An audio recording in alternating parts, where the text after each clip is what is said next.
informs you. Mesdames, Messieurs, nous voici de retour sur ce plateau pour parler de l'engagement citoyen de la jeunesse en Afrique. Vous savez, Monsieur Cécile, la propension de la jeunesse à réagir aux événements politiques est plus prononcée. Aujourd'hui, bon nombre de jeunes se montrent défiants vis-à-vis des politiques actuelles en Afrique, actifs sur les réseaux sociaux. Ils contestent le pouvoir établi. Je vais vous donner l'exemple du printemps arabe. Est-ce qu'il est mauvais de réclamer ses droits? Non. Il n'est pas mauvais de réclamer ses droits, mais il est peut-être mauvais de ne pas savoir réclamer ses droits. De toutes les façons, les droits sont inaliénables, comme le dit la Déclaration universelle des droits de l'homme, et nos États ont ratifié toutes ces grandes conventions, ces grands traités, pour permettre, a priori, aux citoyens de la nation de pouvoir jouir de ces droits.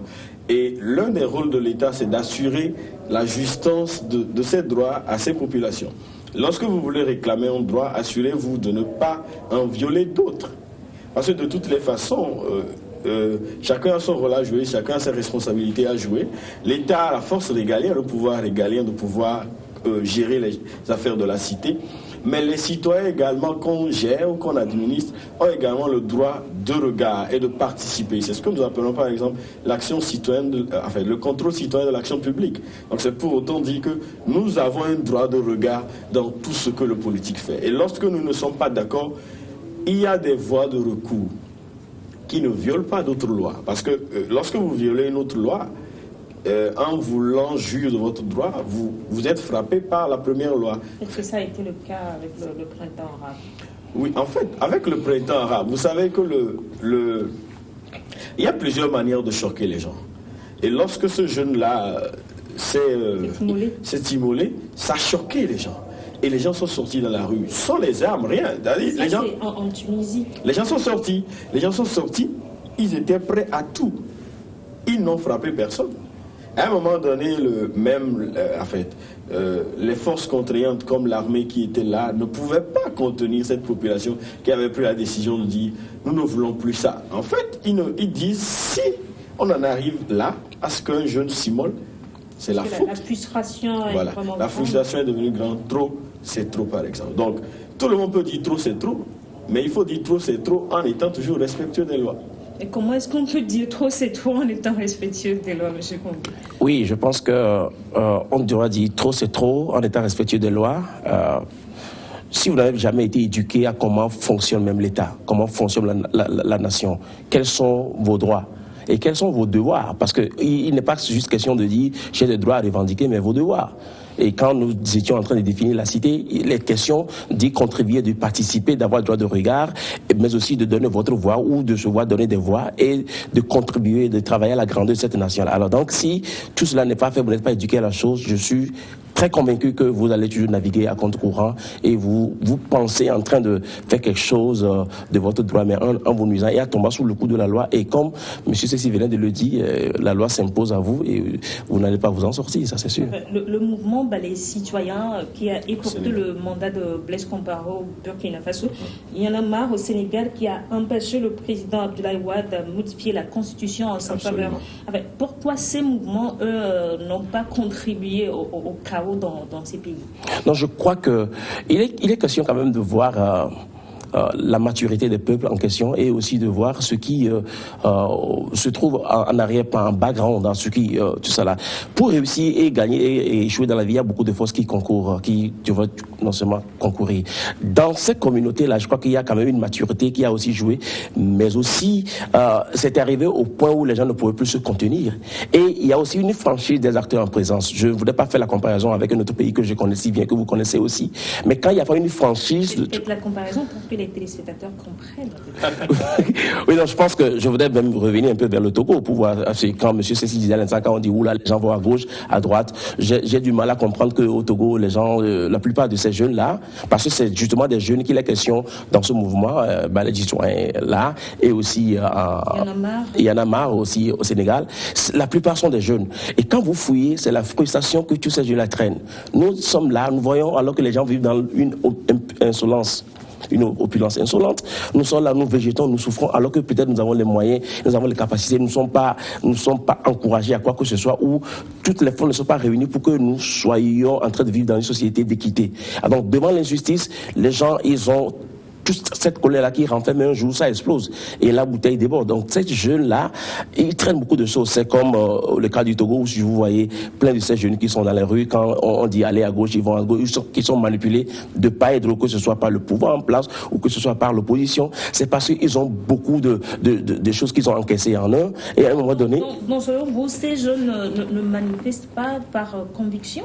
Non, je pense que la plupart du temps, ils sont manipulés. Et moi, par exemple, au niveau de mon association, il y a deux choses qui sont prohibées, la religion et la politique. Parce que, madame, un sujet très simple qui a fait à la citoyenneté ou à ce qui peut contribuer au bon vivre dans la communauté, une fois que vous donnez une coloration politique ou religieuse, vous allez voir que les gens vont tout à l'heure ils vont se tirer dessus, comme si ils n'ont pas d'abord ce dominateur commun qui doit considérer la notion d'appropriation. Les politiques savent faire ça. Moi, je suis minant du sud du Togo, mon meilleur ami, il est de Pagoda, il est Kabien.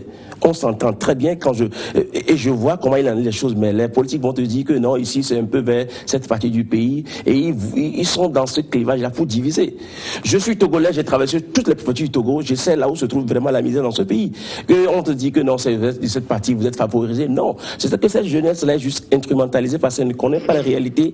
Et à un moment donné, vous voyez que c'est les politiciens. De deux côtés, ils font ça. Et la plupart de ces gens, vous voyez combien, vous me voyez en train de sauter comme ça dans les rues et de pouvoir faire certains nombres. Peut-être non, monsieur Cécile pourra le faire un jour. C'est pas possible. Parce qu'en fait, c'est comme disait quelqu'un, vaut mieux convaincre que vaincre. Car ce qui est convaincu est a priori vaincu.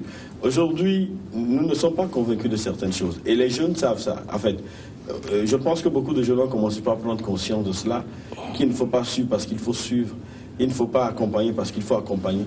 Il faut y aller parce qu'on est convaincu et qu'on sait ce qu'on veut. C'est de ça que je parlais. Je parlais de la vision. Je reviens sur les partis politiques. Vous savez, au-delà de gagner le pouvoir, enfin, l'une des fonctions des partis politiques, c'est de conquérir le pouvoir. Mais au-delà, les partis politiques ont pour mission essentielle également d'éduquer les citoyens, être de bons citoyens. Donc, de toutes les façons, lorsque on a des citoyens mal polis, des citoyens respectueux, quel que soit le bord politique, ça n'arrange personne. Maintenant, je reviens sur l'aspect du balai citoyen. Il y en a marre. Moi, j'ai eu la chance de travailler avec Y'en a marre au Sénégal, parce que j'étais à Dakar pendant un temps pour une mission. C'est des gens qui savent ce qu'ils veulent en fait. Ils disent ce que nous voulons, c'est le bien de la nation. Et les gens comprennent. À un moment donné, ils ne sont pas récupérés par un bord. Aucun bord n'arrive à les récupérer. C'est pourquoi ils sont forts en fait. Donc c'est comme si lorsqu'on... Ils sont peut-être entre parenthèses... Ils sont indépendants, ils ne sont pas centristes, ils sont vraiment autonomes. Et lorsqu'ils veulent dire des choses, et ils agissent comme une société civile, ils agissent comme une association, ils se disent, lorsqu'ils veulent dire des choses, ils disent les choses aux deux acteurs en conflit. Ils ne prennent pas un parti, ils disent voilà, et on met des garde-fous à ceux qui ne sont pas encore là. C'est comme par exemple, on dit voilà, au pouvoir, vous faites ça, ça, ça c'est bien, vous ne faites pas ça, ça, ça c'est pas bien, améliorez ça, mais à l'autre bord qui n'est pas encore au pouvoir, on leur dit attention, vous voyez ce que vos confrères font déjà, un jour vous serez là, ne faites pas, parce que vous aurez les mêmes problèmes. Et Abdoulaye Wade par exemple a fait les frais, beaucoup de députés ont fait les frais parce qu'ils ont eu chaud à l'Assemblée nationale a failli être brûlée, etc. Et après, tout le monde est rentré dans les rangs. Donc, vous voyez que et ce qu'ils font, c'est au-delà de la religion, c'est au-delà de l'ethnie, c'est au-delà de la culture, c'est pour la nation. Et le point central commun, c'est la nation sénégalaise, par exemple. Donc, c'est à ça que nous devons arriver au Togo. Une autre question, enfin, la question de l'emploi, elle est préoccupante de nos jours. Est-ce que le souci de sortie de la précarité lié à l'impermanence de l'emploi empêche les jeunes à penser au développement de leur pays? L'emploi, oui, je peux. L'emploi, en fait c'est l'ODD 8. L'emploi décent, tout le monde en parle. Et aujourd'hui, lorsque les gens font des études, les jeunes font des études, ils rêvent à, bon, ok, je veux devenir médecin, je veux devenir pilote, je veux devenir mécanicien, voilà, journaliste, je veux devenir peut-être un directeur d'une ONG internationale, nationale, etc. Et quand on fait des études, c'est cette vision, mais c'est ce que je disais, est-ce qu'on nous a appris à nous prendre en main? Parce que le meilleur emploi que l'on peut avoir, c'est vrai que même si on le dit sur les médias, les gens peuvent avoir des appréhensions, mais c'est son propre emploi. Et c'est ce que certains systèmes ont appris aux gens, à ne pas forcément attendre, à aussi être des créateurs d'emplois. Aujourd'hui, le Togo a commencé par faire de petits efforts, même si nous savons qu'il y a encore beaucoup de choses à faire. D'abord, merci parce que c'est déjà au moins un engagement. Nous avons beaucoup de programmes issus de la SCAP. Nous avons le programme des volontaires, etc. Nous avons d'autres programmes également, avec de nouveaux projets qui impliquent également de nouveaux types d'emplois, les emplois verts aujourd'hui. Malheureusement, beaucoup de jeunes ne veulent pas aller vers les emplois verts. Ils se disent, écoute, moi je fais une maîtrise en anglais, une maîtrise en socio, une maîtrise en droit, et vous me demandez de devenir un paysan. Donc, beaucoup de gens ne voient pas le rapport entre faire le droit et devenir paysan. Mais aujourd'hui, il y a beaucoup de débouchés. Et j'ai encouragé beaucoup de jeunes à le faire. J'ai des collègues qui aujourd'hui sont devenus des agrégateurs, qui s'en sortent très bien. Ils sont à l'aise avec de nouveaux projets que l'État togolais a mis en œuvre, comme le PAESP du ministère du Développement à la base. Donc, c'est des projets qui ont engagé beaucoup de jeunes, qui ont donné de l'emploi à 8000 jeunes automatiquement et donneront de l'emploi indirect à près de 70 000 personnes. Donc, aujourd'hui, si on peut avoir ces genres de projets, 1, 2, 3, 4, 5, jusqu'à une dizaine, vous voyez qu'on peut commencer déjà par absorber. Mais tout compte fait, beaucoup de choses restent à faire. Et s'il faut... quand vous prenez la politique nationale de la jeunesse du Togo, il y a la problématique a été énumérée là, où il faut une adéquation entre la formation et l'emploi. Parce que si on veut résoudre le problème de l'emploi, il faut déjà qu'à la base, au moment où on est en train de transformer les gens, en train de les former, que les programmes de formation leur permettent de commencer déjà par réfléchir à ce qu'ils vont faire. C'est pas le cas? Non, je pense pas. J'ai été enseignant, j'ai été vraiment très critique, j'ai étudié la pédagogie aussi, j'ai été très critique envers notre système éducatif, d'ailleurs, que nous avons hérité du système francophone, où je pense que la plupart du temps, les programmes étaient apparemment pour moi vides, où on formait juste des commis de bureau, où les gens très vite, ils auront la maladie du père colonisateur, où très vite on peut se mettre dans la rue pour demander de l'emploi parce que j'ai un papier rectangulaire sur lequel c'est écrit, il a eu ce diplôme pour servir, voilà ce code de droit, il faut que, bon Dieu, le gouvernement donne de l'emploi. Il ne me donne pas, on commence par faire de la grève, on débaille, on insulte dessus, les droits. Mais aujourd'hui, le système évolue. Avec peut-être le LMD, il peut étudier, travailler, faire de petits jobs à côté. On comprend que se prendre en charge, créer sa propre entreprise, comme aujourd'hui, il y a beaucoup d'emplois, nous lisons dans les journaux, etc., que beaucoup d'entreprises se créent dans le pays. Je pense que ça encourage. Sinon, c'est une situation quand même désastreuse où les jeunes sont là, ils pensent qu'ils n'ont pas d'emploi parce qu'ils n'ont pas été éduqués, ils n'ont pas été instruits justement à se prendre en charge, à comprendre. Parce qu'on allait à l'école, on a un système éducatif apparemment qui juste dresse les gens, qui les bourre de la tête de connaissances, sans pour autant les mettre sur les pistes de pouvoir vraiment penser à comment créer, se prendre de façon pratique. Monsieur Pogwe, on assiste dans beaucoup de pays africains, comme le Togo, à l'émergence du volontariat organisé par l'État.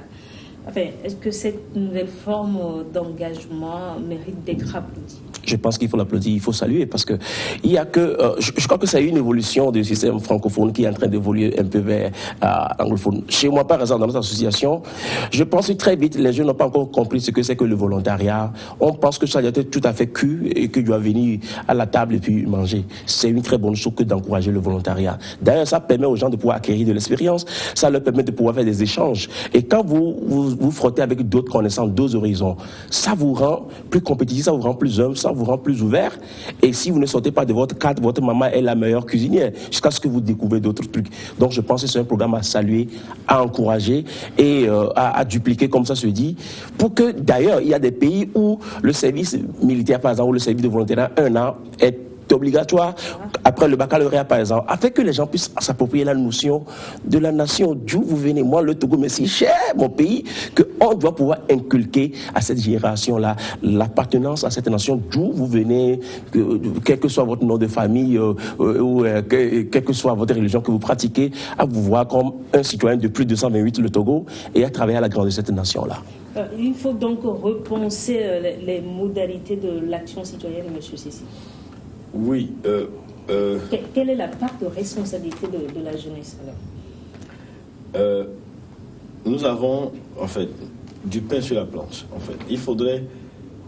On ne peut apprendre à quelqu'un quelque chose que lorsque la personne est prête à apprendre cela. Donc, en fait, c'est qu'il faut ramener les gens à comprendre qu'ils ne connaissent pas d'abord, en fait, qu'ils ne savent pas.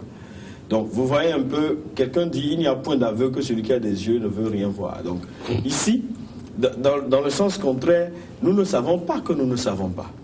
Donc, notre double ignorance fait que carrément, même quand on nous dit des choses, on a l'impression que c'est des inventions pures et simples. Aujourd'hui, il faut revenir. Je disais ça à une conférence sociale. Je disais que si par hasard je deviens ministre de l'Éducation, enfin, le premier projet de loi de mon ministère sera de...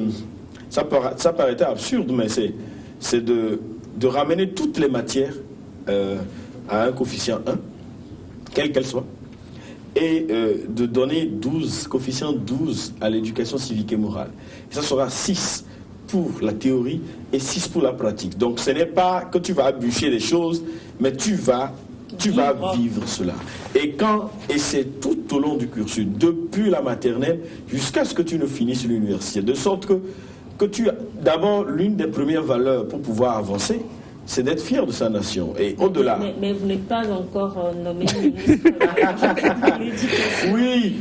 Qu'est-ce aujourd'hui, que vous faites pour... Aujourd'hui, avec notre organisation Speed International, nous éduquons, nous avons un programme que nous appelons Training for Transformation, en fait, former pour transformer. Nous ne bourrons pas la tête aux gens, mais nous leur disons des réalités, des choses qu'ils connaissent déjà. Et nous ne faisons que rappeler aux gens, à toutes les personnes, parce que l'une de nos visions, c'est de construire une nouvelle catégorie de personnes mues par la volonté de construire un monde de justice, un monde de paix, un monde de sécurité, un monde de respect de la citoyenneté. Donc, nous organisons beaucoup de conférences sociales gratuites, nous faisons beaucoup de formations dans des établissements, à l'université, avec d'autres associations comme EJE Togo, nous faisons des partenariats où nous faisons des communications sociales ensemble. Et je pense que M. Congo aura le temps de dire ce qu'ils font. Et nous faisons beaucoup de choses, comme venir sur les médias et aussi partager le peu que nous savons. Et nous apprenons au fur et à mesure parce que on ne prétend pas détenir le monopole du savoir. Donc nous sommes toujours ouverts. Et c'est seulement quand on est ouvert d'esprit qu'on arrive à acquérir le savoir. On avance. Monsieur Kongwe, quelle est la part de responsabilité des gouvernants de la société civile? Ah oui, je pense des gouvernants de la société civile. Je voulais d'abord commencer par la société civile. Il faut que d'abord que ce soit une société civile éduquée, responsable, sans coloration. Parce que lorsque la société civile a déjà pris parti et porte ce manteau de société civile, parce que la société civile devait être l'arbitre qui se trouve entre ceux qui aspirent à conquérir le pouvoir, l'opposition, et ceux qui sont déjà assis. C'est comme vous voyez un enfant qui est assis là et puis tu lui dis lève-toi, il se lève pas rapidement. Alors donc la part de la société civile, c'est de ne pas avoir de coloration, mais c'est de pouvoir être éduquée aussi. Si elle n'est pas éduquée, même pour éduquer, je pense qu'elle ne jouera pas le rôle qui est le sien. Et donc c'est ce que nous savons faire aussi avec les jeunes et les enfants. Nous voulons mettre une pépinière des gens qui sont éduqués, qui aiment leur nation, qui savent que, par exemple, une bourse étrangère ne se mérite pas sur la base de la faveur d'un certain G, mais que c'est par rapport au travail et qu'il faut travailler dur comme d'autres pays ont travaillé pour se développer. Et les gouvernements? Et les gouvernements, je pense que si nous avons vraiment l'amour pour nos nations et pour les peuples, ceux que nous administrons, je pense que nous devons pouvoir, à un moment donné, dépasser l'hypocrisie politicienne et pouvoir, de façon responsable, les chartes auxquelles nous avons souscrit, etc., travailler à ce que nous créons une havre de paix, un endroit où les citoyens sur lesquels nous veillons quand même puissent se trouver à l'aise et qu'ils puissent trouver à travailler. Et que chacun trouve sa part de labeur sous les cieux. Ce sera tout pour échange aujourd'hui. Sefiane Sessi, expert en sécurité humaine, paix et développement, et Kofi Sok Kongwe, président de l'association EJE Togo, enfance et jeunesse épanouie. Merci d'être passé sur ce plateau. Merci également à vous qui êtes restés à notre compagnie. Bonne suite de nos programmes.